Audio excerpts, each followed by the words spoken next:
Hey everyone, welcome to another edition of the Rivals Connected podcast. A lot to talk about today going around the NFL. Currently, as of the time we're recording this, the Detroit Lions are opening the season at the Kansas City Chiefs. They're currently playing right now in the first quarter. Still a 0-0 game. Both teams have had it, but neither one has scored. But anyway, let's get into some big NFL news we've missed over, the last 2 or 3 weeks. Starting off with something that just happened literally minutes ago. Joe Burrow of the Cincinnati Bengals has just signed a 5-year, $275 million contract extension, making him the highest paid quarterback in the NFL. All those quarterbacks that we saw get extensions earlier this offseason, this is easily the highest amount. Now, and the Bengals lock up, their star quarterback, their quarterback of the future, former number one pick. They've had a lot of success with Joe Burrow since they've drafted him, and they're going to look to keep that going now, locking him up before the season, or I guess before their season starts. What are your thoughts on this huge extension? The most money, like I just said, the most money ever, and right now given to a quarterback. Yeah, like you just said, man. Whew, and they locked up Joe for another 5 years in Cincinnati. I mean, he showed us over the past few years he is a very, very great quarterback in the NFL. He definitely deserves his $275 million. Like you said, probably the most money any quarterback has gotten this offseason at all. I'm pretty sure that's more than Patrick Mahomes. But yeah, man, this is just a great signing, locking up your future quarterback, your franchise quarterback. 275, so be it, man. Joe Burrow is just a generational talent, which is just a very, very good signing just minutes ago by the Cincinnati Bengals. Yeah, and another signing that has yet to happen, obviously the Joe Burrow signing makes a huge impact on, the Bengals' future, the Bengals', present season. But another signing that hasn't happened that would affect another team's uh, present and especially their future is Chris Jones for the Kansas City Chiefs, still on a holdout. The Chiefs have not given him the contract he wanted. I've heard they're not even close to reaching the contract he's wanted. He's obviously out, not playing right now against the Detroit Lions, but he said he's willing to come back as soon as the team pays him. Chris Jones is easily the best player on the Chiefs defense. The Chiefs don't really have the best defense. Chris Jones is a big reason why they won the Super Bowl, why they've won 2 Super Bowls. He's been extremely consistent, extremely reliable for that defense, and he was really, really good last year. Took honestly a big leap, and he's not a younger guy. He's getting up there. So to see a leap like that and to win the Super Bowl, based largely on his contributions, the Chiefs, it feels like the Chiefs need to be paying Chris Jones, at least what he's asking for, because I mean, listen, the Chiefs are still a very good team, but I don't know if their defense can be great without Chris Jones, if they can, stop the teams from scoring more than the Chiefs can score and, not letting the Chiefs win games. So I'm surprised that the Chiefs, aren't really paying Chris Jones. I think that he's definitely worth it. How much do you think Chris Jones's holdout is going to affect how the Chiefs started the season? What the Chiefs' record is going to start the season? I mean, at the end of the day, man, this is the Kansas City Chiefs. They have Patrick Mahomes. It's not gonna like terribly affect them where they just go out and lose 5 games, but it will affect them at certain points in the season. Like today's game versus the Lions, it's probably gonna affect them because they have a rookie running back out of we have yet to see him take anything. But not having Chris Jones, just somebody who is like a run stopper, and like just getting up there in the defensive line, trying to get sacks, it's gonna affect the Chiefs here and there. I wouldn't say they will probably lose a few games over it, but I just don't think the Chiefs lose any more than like 4 to 5 games. I'm not saying Chris Jones isn't a big part of that defense. He's probably one of the best players on that defense alone himself. But like I said, it's not going to terribly hurt the Chiefs. At the end of the day, they still have weapons like Travis Kelce, Patrick Mahomes, and just people on the defense as well. Yeah, the Chiefs definitely still have the best offense. We saw that when they won the Super Bowl. this past year. But speaking of Travis Kelsey, he's actually out tonight. Hyperextended his knee. I believe he'll only be out for this week. And Cooper Cup is also out week 1. Heard he could be out week 2, but we'll see. But for sure, Cooper Cup is out week 1 against the Seattle Seahawks. And those are the biggest 4 pieces of news right now and going around the NFL heading into the start of the season. Obviously, like I said, the season kicks off tonight. Currently, the Lions at the Chiefs. But let's go over some other games. I kind of want to just see where this goes. Let's try to predict some games that are going to happen later this week and on Sunday and, the Monday Night Football game. So starting right now, we've got the Chiefs and the Lions. Like I said, the Lions currently have the ball at the Kansas City 24, still 0-0 in the first quarter. Who do you have that's going to take this game as we're currently watching it? I mean, I do have the Chiefs as of right now, 28-24.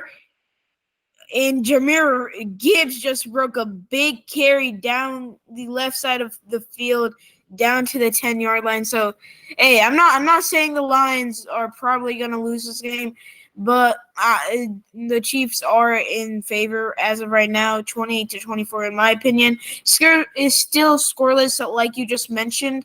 So, hey, maybe they do something. Maybe the Lions come out and shock the world, get a touchdown, or even win this game right here against the Kansas City Chiefs, which I just don't see happening. I don't even though Patrick Mahomes doesn't have Travis Kelsey, just don't think Patrick Mahomes loses to the Lions this game.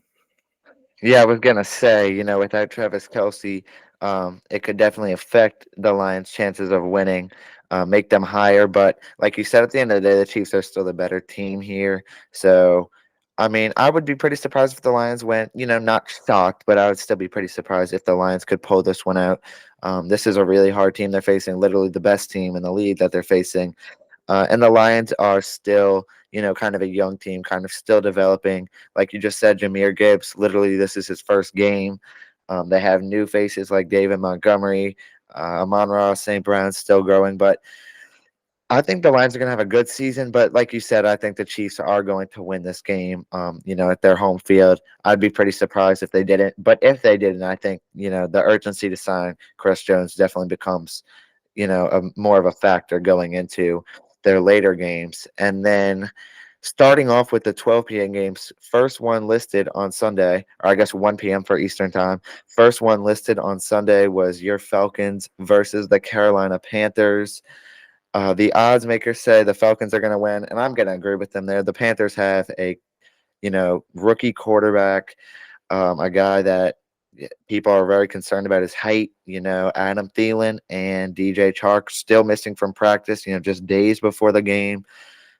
So even if they do play, it's not like they're going to be maybe not 100%. And then really, I just think the Falcons are a little bit of a more experienced team. I think that they have, most of the advantages in this game. I think when you look at the positions, I think a lot of them go the Falcons' way.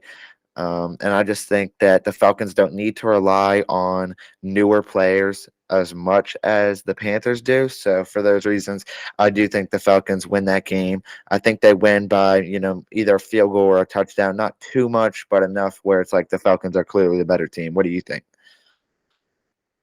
Completely agree. Not too much, but I do think we end up easing out the win against the Carolina Panthers. Like you said, a lot of people are concerned over Bryce Young's height.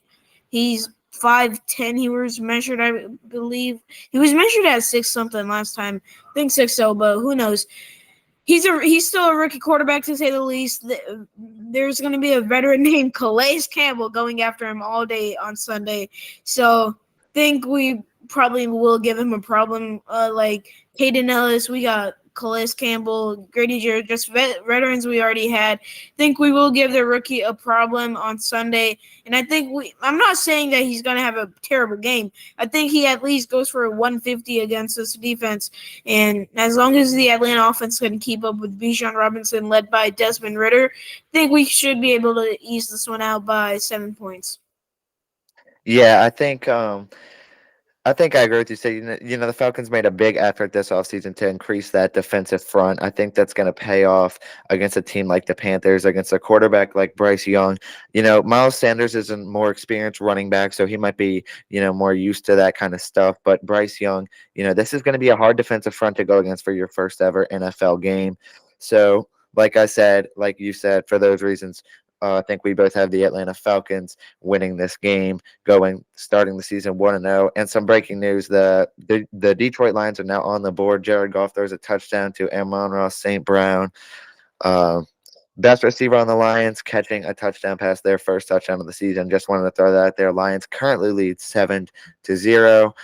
But moving on, let's go to the Bengals at the Browns. I have the Bengals winning this one. I think the Browns are an improved team, but with Jamar Chase, they just locked up Joe Burrow officially. T. Higgins still there. Tyler Boyd is still a weapon. Joe Mixon is still a good running back.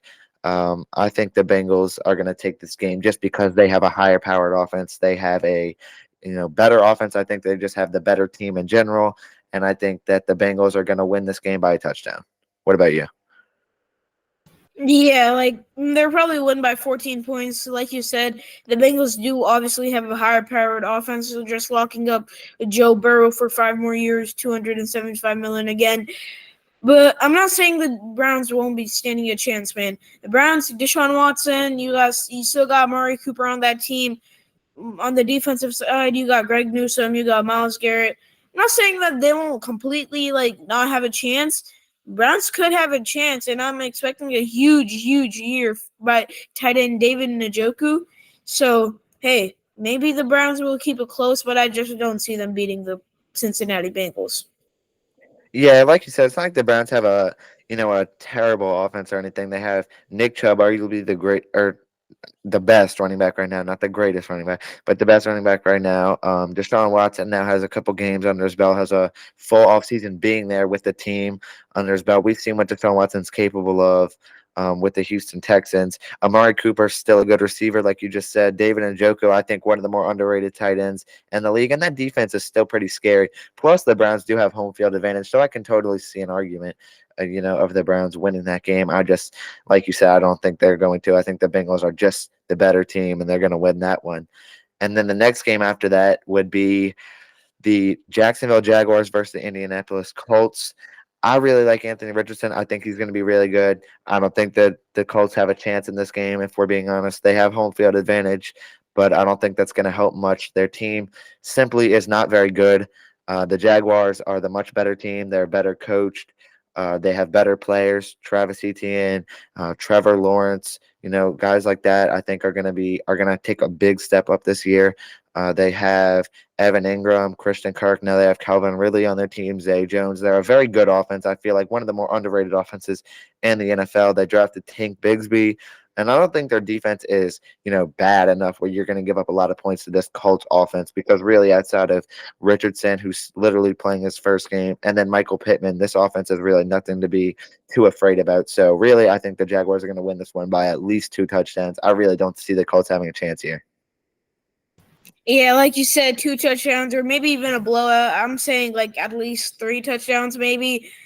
Colts, Anthony Richardson, man, he's a rookie. He was picked at number 4. It's his first game. Don't see him doing much. Jonathan Taylor is definitely out for the first 6 weeks. So I just don't see anybody on that Colts offense or defense doing a lot. Yeah, offensive line is still a decent. Offensive line for the Colts are still decent. But if wide receivers can't catch, quarterbacks can't throw, I don't know what's the point of the offensive line. But hey, no shade to Anthony Richardson. Maybe he does have a stellar game out there. We've seen him in the preseason. He was making some flashes. He wasn't terrible in the preseason, but just don't think they're going to be able to keep up with Trevor Lawrence entering his 4th year, I would like to say. Yeah, when I look at the Colts, I just think of a team that's rebuilding. So I don't expect them to win many games this year. I definitely don't expect them to win against a team like the Jaguars. I think have a chance to definitely win that division, and they have a chance to go kind of far in the playoffs. I really like that Jaguars team. I think that they can do some big things this year, and I think they're going to start it off with a big win in Indy to start the season. Moving on, we got the Vikings versus the Buccaneers. And like I just said, when I looked at the Colts, I see a rebuilding team. When I look at the Buccaneers, I see a rebuilding team. Baker Mayfield has not been good in his NFL career. He had that one good year with the Cleveland Browns. Hasn't really done anything great since then. The Buccaneers still have Mike Evans. They still have Chris Godwin, but it's going to be tough to compete when, the guy getting them the ball just isn't very good. And then the running backs aren't great either. Rashad White, I think, he could be decent, but I wouldn't call him, a top tier running back or anything. The defense isn't really great either on the Buccaneers. And I don't think the Vikings are a great team, but I don't see them losing to a team like the Buccaneers. Some people have the Buccaneers getting Caleb Williams with the first overall pick in next year's NFL draft. So when you look at a team like the Bucs and you look at a team like the Vikings are still a better team. I don't think the Vikings are going to be great this year, but I definitely think they're going to be better than the Bucs, and they're going to win Week 1 and start the season 1-0. Yeah, like you said, just another rebuilding team. Baker Mayfield was named the starter for the Buccaneers, so he did win that battle. But now he has to go out there. I believe the Buccaneers are in the midst of trading Pro Bowl wide receiver Mike Evans. So if they do that, Chris Godwin is going to have a huge step up this year. I mean, we both know how good Chris Godwin is as a wide receiver too. Probably one of the best wide receiver twos in the NFL by far. But I just see the Vikings winning against the Buccaneers by at least 2 touchdowns.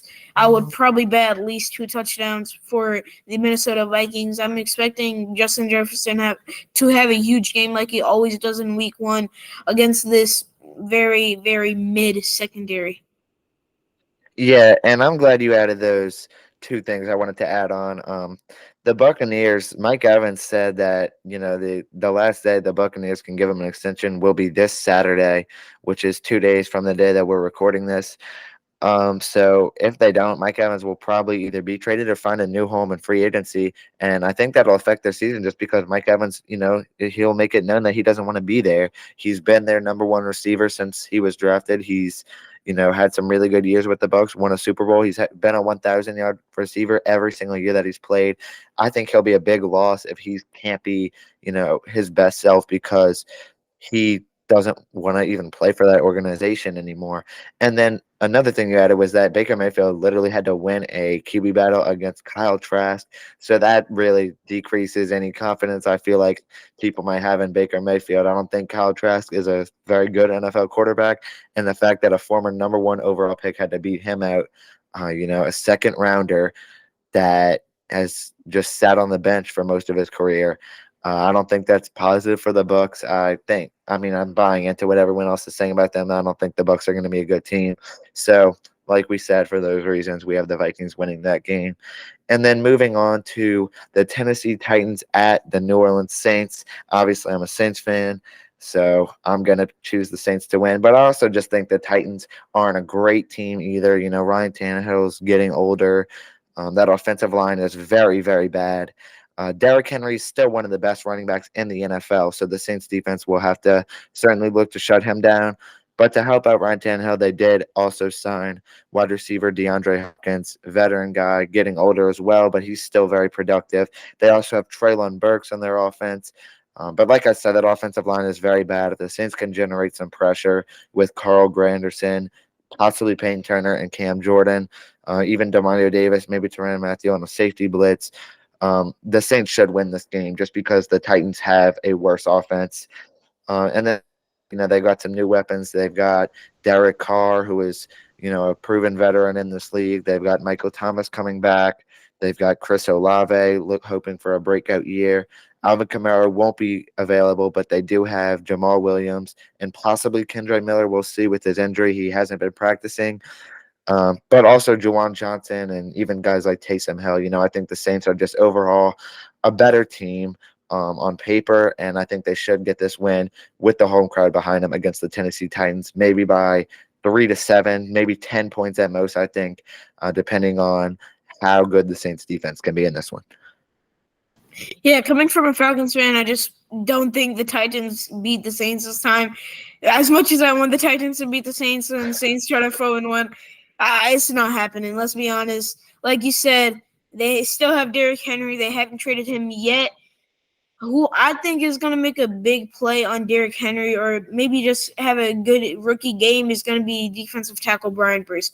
Y'all drafted him in the first round. Maybe him and Cam Jordan could do something on that defensive line, apply some pressure, and stop Derrick Henry to at least, I say 60 yards would be a down game for Derrick Henry.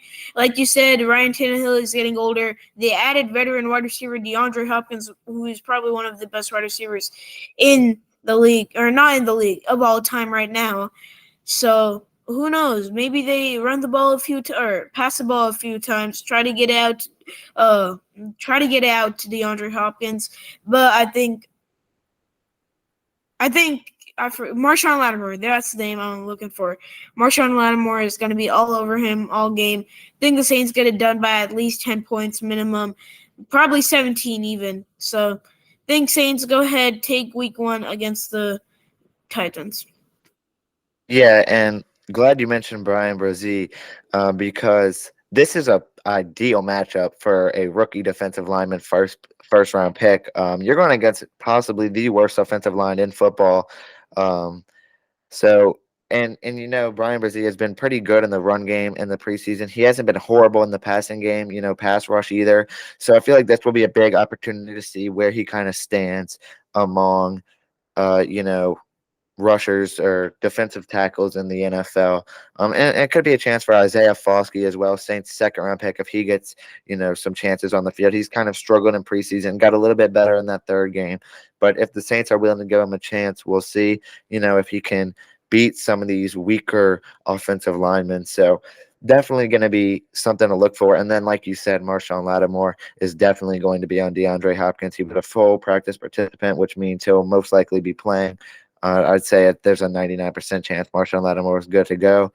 And then the Titans, well, I did say they have Treylon Burks. They don't really have a great wide receiver 3. They don't really have a designated wide receiver 3. So if you can just get a guy like Paulson Adebo or Alontae Taylor, I think that'll, kind of effectively shut down the Titans passing game to maybe anyone else besides DeAndre Hopkins. So, yeah, like you said, this should be a win for the Saints.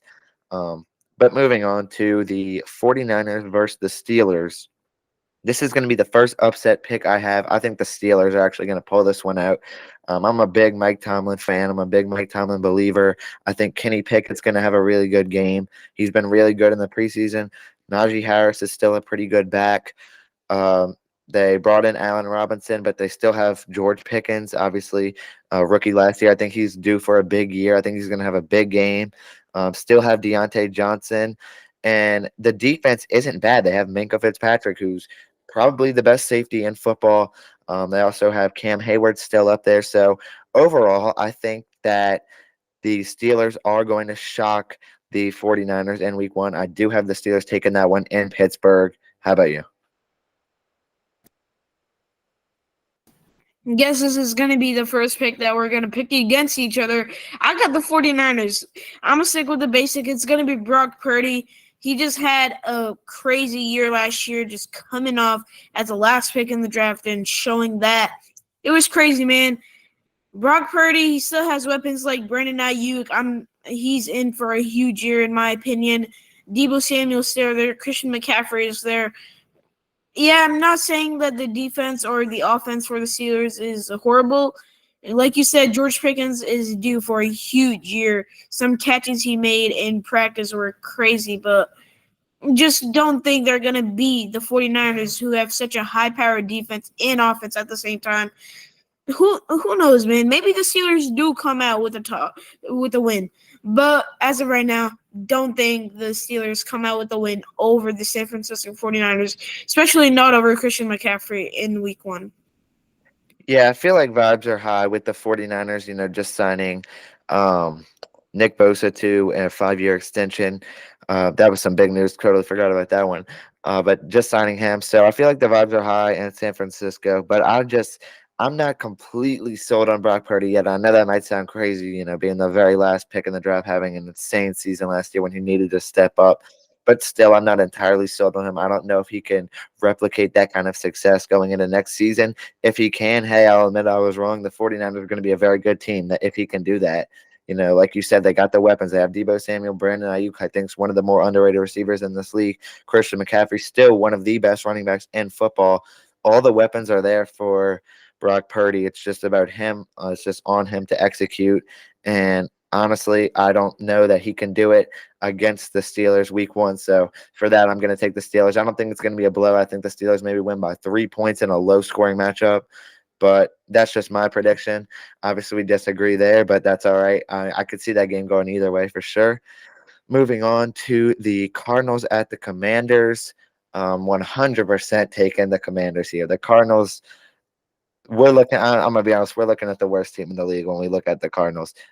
There is really not any great players on the Arizona Cardinals. They're starting Joshua Dobbs, which feels like an emergency situation with Kyler Murray out. They cut Colt McCoy. So Joshua Dobbs will be their starter week 1. James Conner is going to get a lot of carries, but he's not a great back. I mean, he can be decent, but he's not going to be great when he's the only guy they're going to be relying on. They have some decent receivers, but when you look at the guy getting them the ball, he's not good. And then the defense really just isn't good either. They have Budda Baker, but that's about it. There's no one else that's really good on the Cardinals defense. The Cardinals just aren't really a good team. Honestly, I have them getting the first overall pick next year. I think the Cardinals are going to get blown out by the Commanders in this one. Totally agree, man. Nothing much to say after that. It's the Commanders versus the Cardinals. Like you said, I have the Commanders going 1-16 this year. So they're getting not the Commanders, sorry. The Cardinals going 1-16 this year. Have me for a second. The Cardinals are going 1-16 this year. They're most probably going to go ahead, take Caleb Williams in the first pick in the 2024 draft. But that's a long way to come. Today's only week 1. Think they do get blown out. Like you mentioned, nobody else but Marquise Brown and Budda Baker that I can really name on that team. Yeah, they drafted Paris Johnson, I think was the name, offensive tackle. Correct me if I'm wrong, but yes, they did draft an offensive tackle this year. So he's somebody to help out the line, but don't see the Cardinals doing much in this game. Maybe a touchdown. That's pretty much it. Yeah, I mean, and the Commanders, I feel like vibes are high there as well with the Washington Commanders. Sam Howell, ready for his first start. They have 2 pretty good running backs, in my opinion. And then they still have Terry McLaurin. They're obviously Logan Thomas, the tight end. And then their defense is pretty good. So overall, I don't think that the Cardinals stand a chance in this game, like we just said. That's pretty much all for that game. Not really anything else to talk about. Moving on to the Houston Texans versus the Baltimore Ravens. This is not a matchup you want if you're a Houston Texans fan week 1 trying to see CJ Stroud. I think the Ravens are a really good team. I really like that offense that they have in Baltimore. I think the Ravens are going to blow out the Texans in this one. I think Lamar Jackson is, ready to be a Raven, officially signing that 5-year extension for $260 million. Signed Odell Beckham. They drafted Zay Flowers. J.K. Dobbins still the back one. I'm not super high on J.K. Dobbins, but he's not terrible either. Obviously, still have Rashad Bateman and Mark Andrews, big pieces. And then their defense is still pretty good. So overall, I think the Ravens are a pretty experienced team. I think the Ravens are probably going to go pretty far this year. And I think they start off with a big win over the Houston Texans at home. Yeah, like you said, definitely not a matchup you want if you're a CJ Stroud or a Houston Texans fan. Against the Baltimore Ravens, that's a pretty decent team. CJ Stroud, I think he's going to struggle in this game against that defense. Not saying he's going to he's going to throw like three interceptions, but I say that CJ Stroud, he is a rookie quarterback out of Ohio State. Think he showed us something in the preseason, wasn't the worst. Think he throws for a touchdown or two, shows some flashes against the Baltimore Ravens defense. Like you mentioned on that Baltimore Ravens side, they still have Mark Andrews, Lamar Jackson, Zay Flowers, Odell. They signed a lot of veteran wide receiver Odell. They drafted Zay Flowers, I believe, out of Boston College. So just a lot of weapons for Lamar Jackson now. I just don't think Lamar Jackson is gonna lose against the CJ Stroud led Houston Texans. Yeah, and that brings us to the start of the next slate of games, starting with the Packers and the Bears. This is one of the more interesting games, in my opinion. I would say the Packers are kind of trending more towards a going down mode, while the Bears are kind of trending up, but they're still both at like the same category right now. Because I would officially take the Bears out of the rebuilding category right now. I'm gonna be honest. I have the Bears winning this one. They are currently favored by 1 point. The game's in Chicago. I'm not really high on Jordan Love or anything. I'm actually pretty high on Justin Fields. I really like Darnell Mooney. Really like the Bears. I really like Khalil Herbert. I really like the Bears offense. Drafting an offensive tackle. Can't remember his name for the life of me right now, but I think the Bears have a much improved offense. I think the Bears have always been high on defense. Their defense is still pretty good, and against a team like the Packers, honestly, I have the Bears winning this one probably by a field goal. But yeah, I think the Bears are going to start the season 1-0. I think the opposite on that one too. I think I'm pretty high on Jordan. I forgot his name. Remind me real quick. Jordan Love. Jordan Love, there it is. He sat behind Aaron Rodgers, quarterback Aaron Rodgers for a couple of years.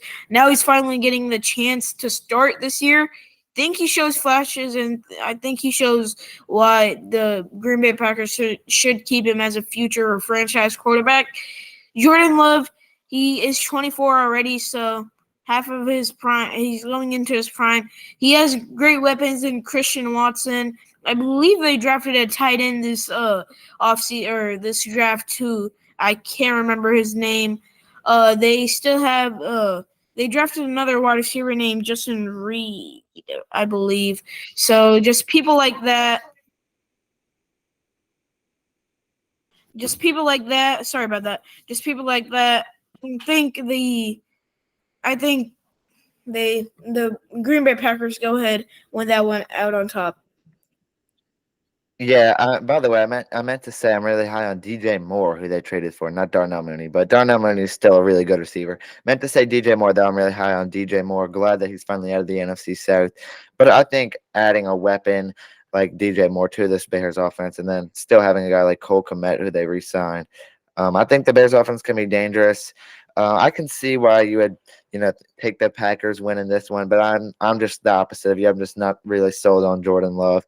I am sold on Justin Fields. I think he can be one of the better quarterbacks in this league, honestly. I know he hasn't been great yet, to start his career, but I think he can turn that around. I think he's going to have a big year this year, but I do think the Bears are going to start off 1-0. So there's our second, take where we both have different teams winning that one. Moving on to the Raiders and the Broncos. Pains me to say this, I'm going to have to take the Broncos here because I just think they're the better team.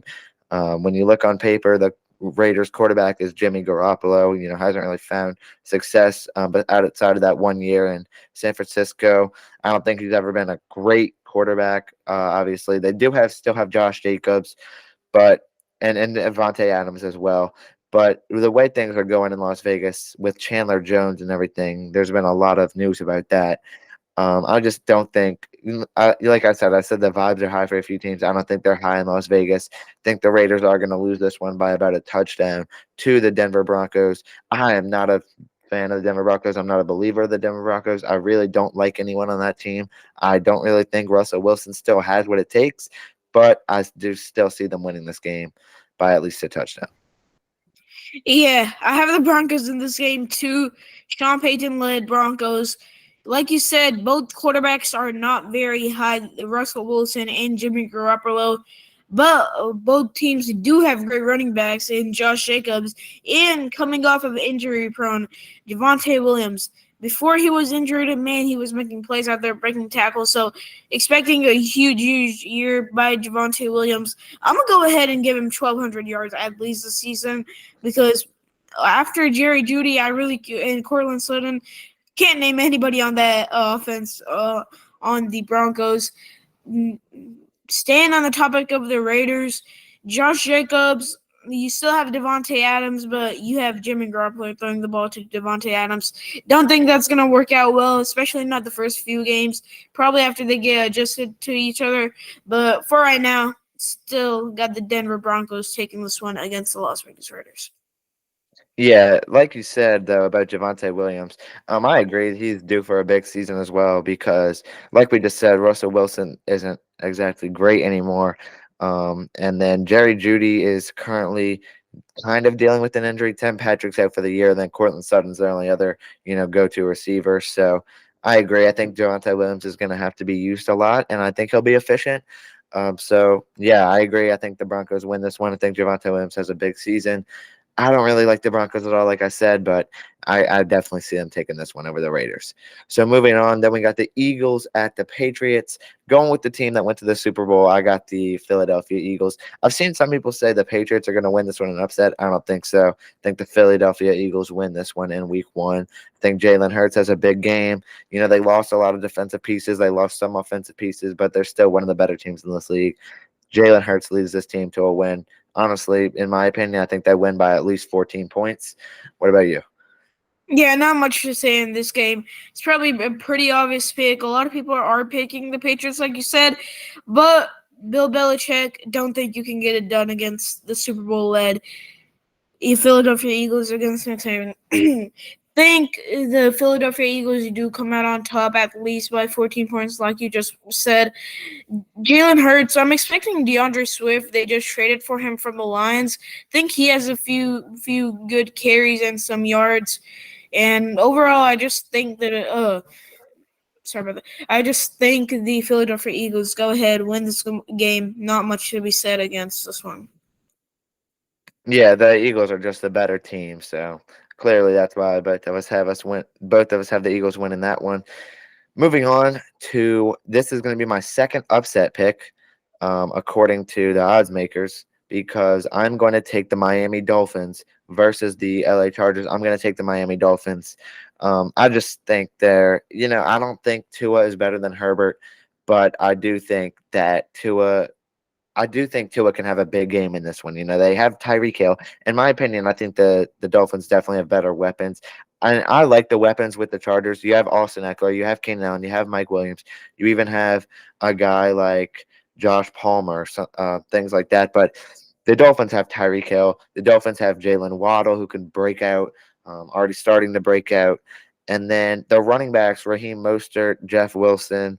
I don't think Jeff Wilson's going to play week 1, but overall, I just think the Dolphins are a better team. I think the Dolphins have a better defense. Even with Jalen Ramsey out, they still have Xavier Howard. They still have a guy like Jalen Phillips, who I'm really high on, that could break out. Still have Bradley Chubb, still have Christian Wilkins.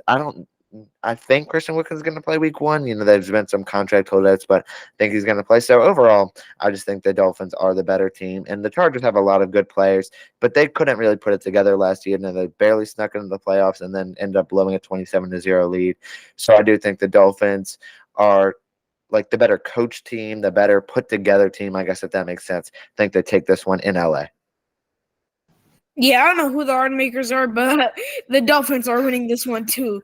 I don't think that should be an upset pick over the Chargers. I think this is going to be actually a very, very interesting game to watch at 4:25 Eastern Standard Time.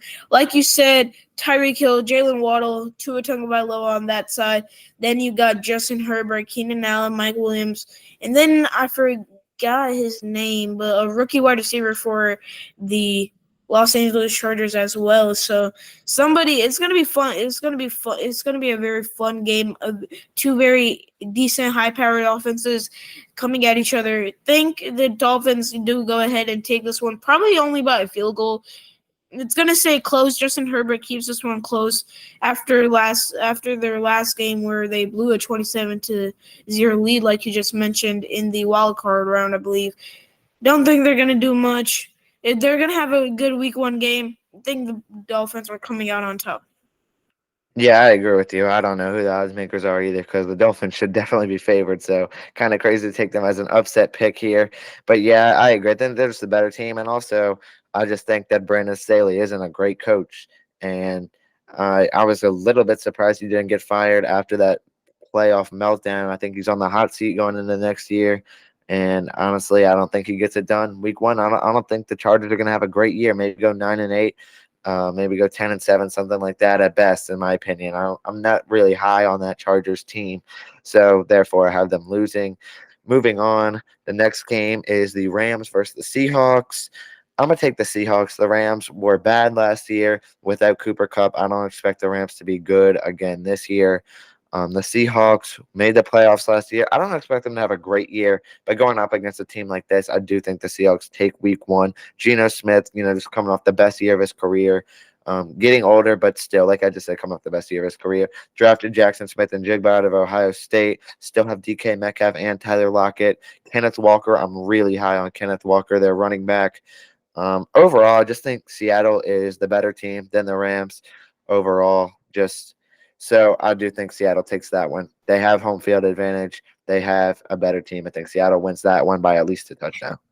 Yeah, the Rams, they have Matthew Stafford. They do have Cooper Cup, but like you said, he's not playing the first 2 weeks. He's very questionable. He's indefinitely out this week. So going into a matchup with three very, very good wide receivers against nobody to pass the ball to, I think Tyler Higbee is still on that team. But somebody who I'm going to be watching out for as Rams fans is going to be Cam Akers on that running back position. I think he's going to have at least 100 yards with Matthew Stafford just having nobody to pass to this game. Obviously, you can't forget about Van Jefferson. He's a very decent wide receiver too. But just don't see the Rams doing much. I have them as a top 3 pick, actually, as of right now in next year's draft. So who knows? They're, in my opinion, right now, they're just not going to beat the Seattle Seahawks with such a high-powered offense. And also, Kenneth Walker, K9, he is going to have at least 120 yards this upcoming game. I will bet my life on this game. I think he goes off for a huge, huge game. Who knows? Maybe he even has more. But I think with the competition of Zach, I'm not gonna say that last name, Shannonbridge. I think that's how you say it. I don't know, but off that competition, I think he's gonna have a huge game to prove he is the running back one in that in Seattle. But Seattle, I think they go ahead and win by at least 7 to 14 points. Yeah, I think it's pronounced Zach Charbonnet from There we UCLA. go. Yeah, but I completely agree. I'm glad to hear there's another Kenneth Walker believer because I'm really high on Kenneth Walker. I agree. I think he'll have a big game. Think he's going to be really important for Seattle's future. And like you said, the Rams just aren't very good. After their Super Bowl win, kind of dismantled. But honestly, that's the point of the NFL, winning the Super Bowl. So I would still call that Rams experiment a success. But going into this year, they're not going to be a very good team. So for those reasons, Seattle's going to win that game. Moving on, we got the Dallas Cowboys versus the New York Giants on Sunday Night Football. This is going to be a really big game.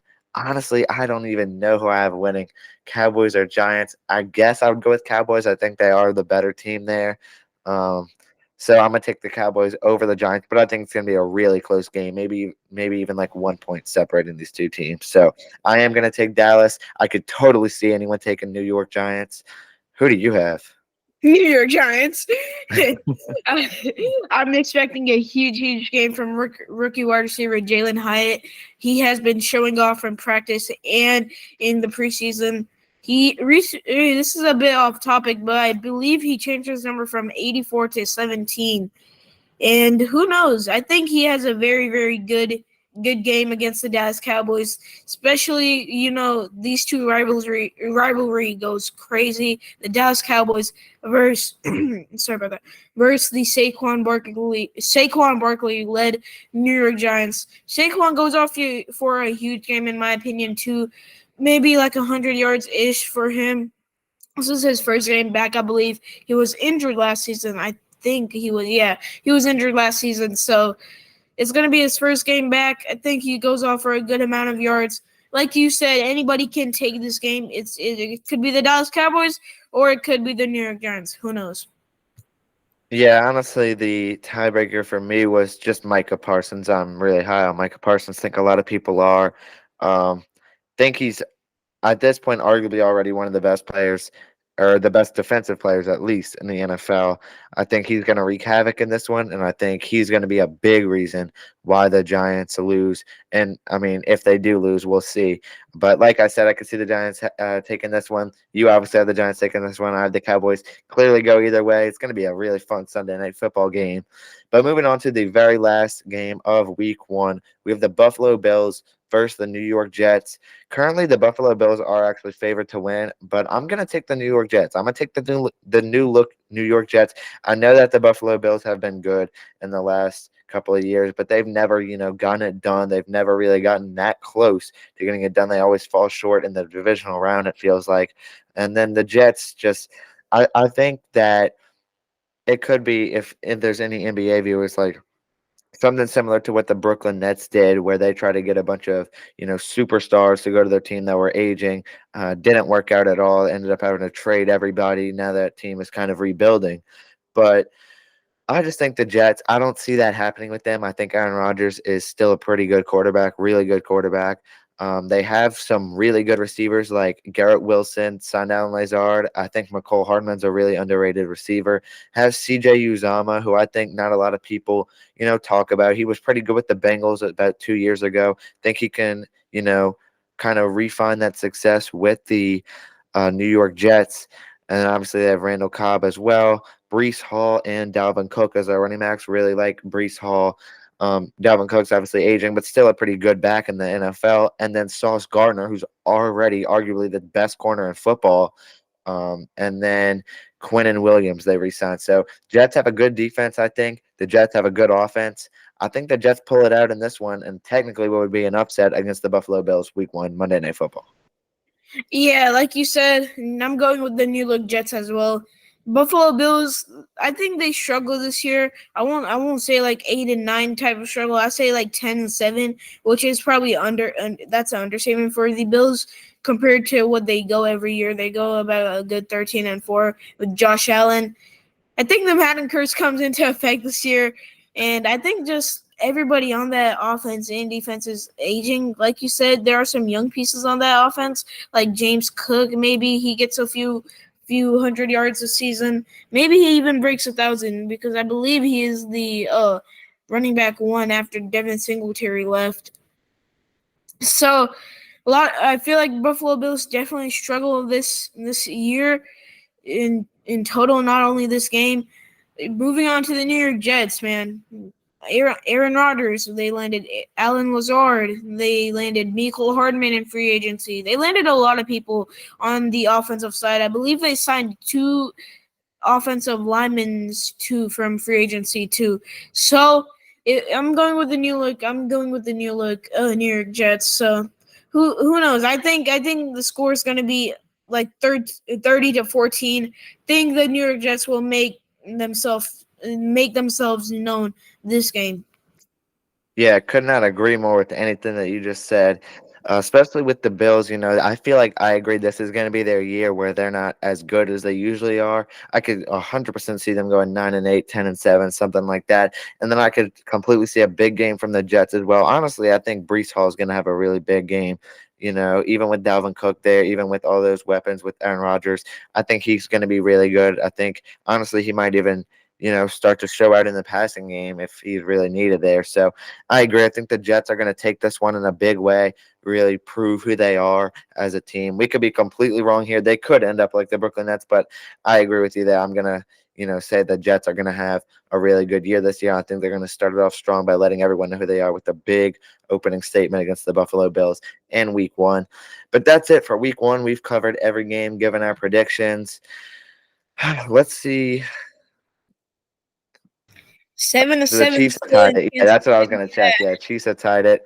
Second Hey, quarter, nearly halftime, Chiefs ball. So, yeah. Hey, with Travis Kelce not being a factor in this game, a crazy stat that I just saw on TV. Patrick Mahomes has thrown the ball 7 times to 7 different receivers. So this is with Travis Kelce not there, he's letting everybody involved in the passing game, which I just love to see from Patrick Mahomes.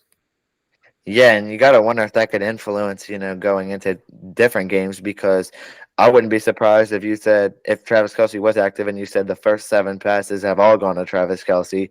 That's what it feels like when the Chiefs play. But I wonder if that's going to affect, going into different weeks when Travis Kelce does return. I think that would really open up the Chiefs' offense a lot more than it has been. But still, they already won the Super Bowl with that kind of offense. So making them even better might be even scarier, obviously. So that'll about wrap it up for this episode of the Rivals Connected podcast.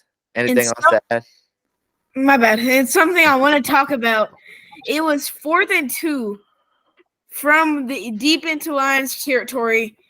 The Philadelphia Lions. What am I thinking? The Detroit Lions go for it on a fake punt. I just gotta give credit to that, and they converted it. It was like 7-0, Chiefs winning. Man, I gotta give credit to Dan Campbell. In the first quarter, you're deep in your territory, 4th and 2. I don't know who's going for that, especially not me if I'm a head coach, but credits to the Lions. But other than that, you can go ahead and continue. Yeah. Well, that'll about wrap it up. I gotta say I'm pretty surprised that this game is still 7-7, heading almost into halftime now. But we'll see what the final score is. That's it officially. See you guys next time. Thanks for listening to the Rivals Connected podcast. Yeah.